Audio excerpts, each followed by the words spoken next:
Cheruvayal Raman, a tribal farmer from Wayanad, collects, preserves and cultivates around 52 indigenous varieties of paddy seeds.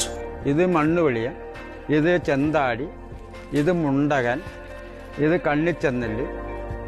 Mr. Raman has been part of many prestigious international symposiums, including the one in Belém, Brazil, where he narrated the story of his gene bank.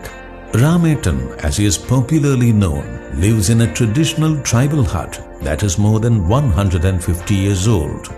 He won the prestigious Genome Savior Award and many renowned international, national and state awards. കർഷകരൊരു അനാഥനെ പോലെയാണ് ഇവിടെ നമ്മൾ ഇന്ത്യയിൽ. അവനുണ്ടാക്കുന്ന നെല്ല് ഉൽപ്പന്നങ്ങൾക്ക് അവന് ന്യായമായ വില ചോദിക്കാൻ അവകാശമില്ലാത്ത സ്ഥിതിയാണ് ഇവിടെ വരുന്നത്. സീസൺ സമയത്ത് നെല്ലിന് വില കുറയും, സീസൺ കഴിഞ്ഞാൽ നെല്ലിന് വില കൂടും. അപ്പോൾ അതിൻ്റെ സ്ഥിതി എന്താണെന്ന് ചോദിച്ചാൽ അത് കമ്പനികൾ വാങ്ങി സ്റ്റോക്ക് ചെയ്തു, ചുരുങ്ങിയ വിലയ്ക്ക് കമ്പനി സ്റ്റോക്ക് ചെയ്തു, വലിയ വിലയ്ക്ക് കമ്പനി വിറ്റു. അപ്പോൾ ആരൊക്കെ നഷ്ടം കർഷകർക്ക്. അവൻ്റെ സാധനത്തിന് ന്യായമായ വിലയ്ക്ക് എടുക്കുക, ന്യായമായ വിലയ്ക്ക് വിൽക്കുക, അതിൻ്റെ വിഹിതവും ലാഭവും ഒക്കെ കൊടുക്കുക. പക്ഷേ ഇതിന് നമ്മളൊരു ചങ്കൂറ്റുണ്ടാവണം, അതായത് ഇതിനൊരു ഇച്ഛാശക്തി ഉണ്ടാവണം. അവൻ അധ്വാനിക്കുന്ന പ്രതിഫലം കൃത്യമായി കൊടുക്കുകയാണെങ്കിൽ നിങ്ങളുടെ ആരുടെ ഓചാരം അവർക്ക് വേണ്ടി വരും എനിക്ക് തോന്നുന്നില്ല.